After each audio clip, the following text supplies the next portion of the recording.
बहुत समय पहले अफ्रीका के एक छोटे से गांव में एक चालाक लेकिन बहुत लालची मकड़ी रहती थी। उसका नाम था अनासी। अनासी की पत्नी बहुत अच्छा खाना बनाती थी, लेकिन अनासी को हमेशा दूसरों के घर का खाना ज्यादा स्वादिष्ट लगता था। हर दिन वह किसी न किसी के घर का स्वाद चखने निकल पड़ता था। एक दिन अनासी रास्ते से जा रहा था कि उसे एक बहुत ही स्वादिष्ट खुशबू आई।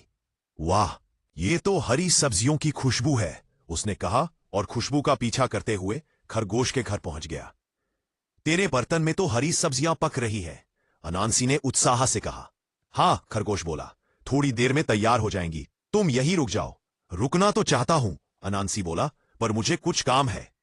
तभी उसे एक चालाक विचार आया।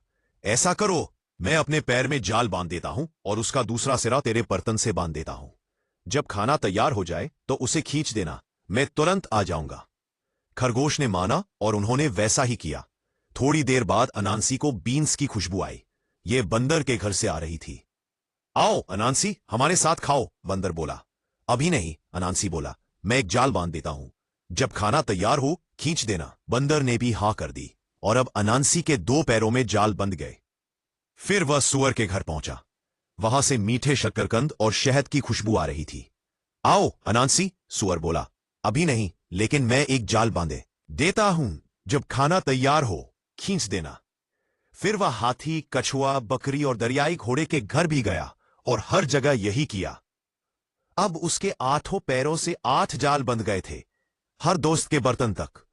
वह एक पेड़ के नीचे बैठ गया और बोला, जब खाना तैयार होगा सब मेरे जाल खींचेंगे और मैं जान जाऊंगा कहां पहले जाना है। मैं सबका खाना खा लूंगा। लेकिन तभी झटाक, एक जाल हिला। अरे, खरगोश की सब्जी तैयार है। फिर दूसरा, बंदर की बीन्स। फिर तीसरा, सुअर के शक्करकंद और फिर बाकी सबके भी। अब 8 जाल एक साथ खींचने लगे। आओ अनांसी, खाना तैयार है, सब चिल्ला रहे थे। बेचारा अनांसी हर दिशा में खींचने लगा, उत्तर, दक्षिण, पूरब, पश्चिम।